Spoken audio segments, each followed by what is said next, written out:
Hello गरुड़ेरियंस and welcome to the channel. अभी तक आपने इस चैनल को सब्सक्राइब नहीं किया तो कर लीजिए। हम यहाँ पर market strategies and technical analysis के ऊपर डिस्कशंस करते हैं ताकि आपकी इन्वेस्टमेंट जर्नी जो है इंटरेस्टिंग एंड कंटिन्यू होती है। सो अभी अगर मार्केट को देखोगे तो लगातार तीसरे दिन भी तेजी का माहौल है और सबके दिमाग में सिर्फ एक ही सवाल, क्या निफ्टी आज 23,000 का जो लेवल है वो पार कर पाएगा? आज इसी के बारे में अपन डिकोड करेंगे एंड लेवल्स पे डिस्कशंस करेंगे एंड कुछ शेयर्स के ऊपर भी। सो तीसरे दिन भी बढ़त कायम रही एंड पिछले सेशन की अगर बात करें तो दमदार लेट रिकवरी थी, पर उसने साफ कर दिया है कि मार्केट के अंदर मोमेंटम बहुत ही स्ट्रांग है। पर पता है आपको कि जो मार्केट के अंदर ओवरऑल स्ट्रक्चर है वो धीरे धीरे पॉजिटिव होता जा रहा है। बेस बहुत ही क्लियर हो रहा है। ये बहुत ही साफ इशारा है कि बहुत ही क्लियर इंडिकेशन है कि फ्यूचर ग्रोथ भी अच्छी होगी एंड मोमेंटम बनेगा। सो टेक्निकल लेवल्स की अगर बात करें तो हर चार्ट पे हर ट्रेडर के सामने ये नंबर्स होने चाहिए जो आपको दिख रहे हैं। इसके बाद अगर एफ एंड डी की बात करें तो बहुत ही सिंपल है। देखिए, D and F continue market के अंदर बाइंग एंड सेलिंग कर रहे हैं। एफ तो कंटिन्यू सेल कर रहा है, हालांकि उनके पास सेल करने के लिए कुछ बचा नहीं है, पर फिर भी वो लोग सेलिंग इतनी कर रहे हैं कि मार्केट के अंदर जो गिरावट है वो थमने का नाम नहीं ले रहा है। सेम एंड डी उसको रोकने की काफी कोशिश कर रहा है, पर अगर देखा जाए तो ये कितने हद तक पॉसिबल है वो आपको दिख रहा होगा, क्योंकि घरेलू मार्केट पॉजिटिव है और डी भी पॉजिटिव है। एंड उसके आगे कुछ बात करें तो देखिए, मार्केट के अंदर कुछ ऐसे सेंटिमेंट्स पे भी डिस्कशंस कर लेने चाहिए जो गिरावट के टाइम पे सबसे ज्यादा इम्पैक्ट, अब वो चाहे इंडिया विक्स हो, रूपी हो या फिर क्रूड ऑयल। देखिए, क्रूड ऑयल की कीमतें लगातार ऊपर जा रही है जिसकी वजह से मार्केट जो है बिल्कुल गिरावट के ओर पर है। क्रूड ऑयल की कीमतों पर नजर रखना बहुत जरूरी है एंड रुपए 95 रुपीज तक आ चुका था। ये देखिए, बहुत बड़ी गिरावट है इंडियन रुपीज में। खैर, अभी वो कंट्रोल्ड है। इंडिया विक्स की बात करें तो वो भी 25 के समथिंग है, जो कि बिल्कुल नेगेटिव सेंटिमेंट क्रिएट करता है। तो मार्केट को पॉजिटिव रहने के लिए क्या करना होगा? रिकवरी का सिंपल फॉर्मूला है, इसको समझिए। आप इसको समझने की कोशिश कीजिए, अगर आप एक पुराने ट्रेडर है या नए ट्रेडर है, क्योंकि ये सबसे इंपॉर्टेंट है। क्रूड ऑयल अगर नीचे जाता है एंड विक्स में अगर गिरावट होती है तो मार्केट अपने आप जो है रिकवर करने लगेगा एंड अपर लेवल्स यानी कि रेसिस्टेंस लेवल्स को ब्रेक कर करके न्यू टारगेट की तरफ जाएगा, क्योंकि यही सबसे ज्यादा इंपॉर्टेंट है मार्केट के लिए। कुछ स्टॉक्स पे अपन बात करते हैं जो कि आज न्यूज में रहेंगे, क्योंकि वही जो ट्रिगर है जो मार्केट को ऊपर ले जा सकता है।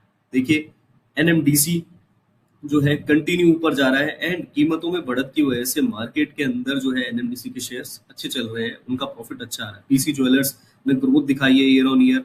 एंड अगर तेलंगाना रेल्स की बात करें तो उनको भी बहुत अच्छे जो है अभी मजबूत जो है 610 करोड़ रुपीस के जो है अभी न्यू ऑर्डर्स मिले हैं और उन्होंने एक्सपेंशन भी किया है इतने का। सो गोदरेज कंज्यूमर की बात करें तो उनका Q4 का ग्रोथ ऑलमोस्ट डबल हो जाएगा, राइट? ये बहुत बड़ी बात होती है। इसको समझने की कोशिश करो। चार्ट पे आपको क्या देखना है? चार्ट पे आपको ये देखना है कि ग्रोथ के अंदर जो है चार्ट पैटर्न में higher high and higher low बन रहे हैं या नहीं बन रहे। तीन लोज जो है, हायर लोज जो है वो कंटिन्यू फॉर्मेशंस में आ रहे हैं, तभी जाकर के एंट्री ली जा सकती है। और यही इंपॉर्टेंट है, क्योंकि मार्केट के अंदर फोर्थ ट्रिगर या थर्ड ट्रिगर ही मार्केट को अपमूव देता है। इसके बाद अगर बात करें तो दो ऐसे शेयर्स हैं जो काफी नजर में है, Nykaa and Fino payment bank. देखिए, फिनो पेमेंट बैंक की ग्रोथ जो है 96% की ग्रोथ है लोन रेफरल में। ये बहुत बड़ी चीज है, क्योंकि 600 करोड़ की इन्होंने जो है लिमिट क्रॉस कर दी है।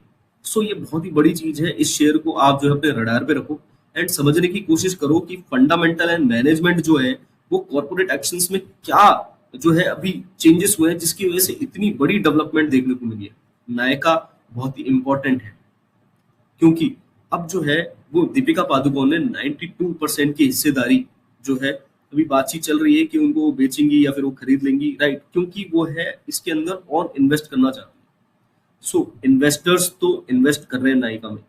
एंड क्यों कर रहे हैं? क्योंकि नायका का ग्रोथ कंटिन्यूसली ऊपर जा रहा है। देखिए, जब ये कंपनी लिस्ट हुई थी तो प्रॉफिटेबल नहीं थी, मगर अब ये प्रॉफिटेबल होने लगी है। धीरे धीरे ये जो है बिजनेस का जादू दिखने लगा है। सो बिजनेस को समझना बहुत जरूरी है। अब अगर लेवल्स की बात कर ले तो जैसे कि मैंने आपको बताया था, लेवल बहुत ही क्लियर है। 23,000 का लेवल बहुत ही क्लियर है, बहुत ही क्रूशल है। अगर इसको मार्केट ब्रेक कर देता है तो आपको आसानी से जो है अपर लेवल्स देखने को मिलेंगे। 23,000 के ऊपर जो लेवल है, याद रखिए, सिर्फ एक नंबर नहीं है, ये एक साइकोलॉजिकल और टेक्निकल दीवार है, राइट।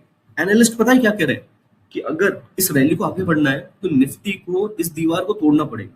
रेसिस्टेंस एक दीवार के जैसे, क्योंकि मार्केट अगर इस दीवार को तोड़ देता है तो 23,450 तक मार्केट तक मतलब ऊपर चला जाएगा। 23,450 तक अगर निफ्टी चला जाएगा तो मार्केट के अंदर एक सस्टेनेबिलिटी आ जाएगी, एक बड़ा टारगेट आएगा, क्योंकि बेस जो है 22,500 है।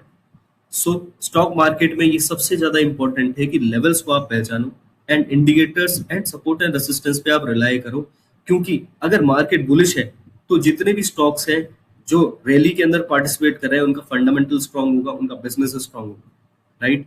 अगर आपको कोई ऐसा स्टॉक दिख रहा है जो रैली का सपोर्ट नहीं कर रहा है, इसका मतलब उसके अंदर कोई कॉर्पोरेट इशू है, राइट। सो आपको अगर मार्केट एनालिसिस अच्छी लग रही है, ऐसी न्यूज़ेस और देखनी है और मार्केट को डीप डाइव करना है, तो आप हमारे चैनल को कर लीजिए सब्सक्राइब। एंड इसी के साथ मैं कहूंगा आपको अलविदा। धर्मो रक्षति रक्षित है।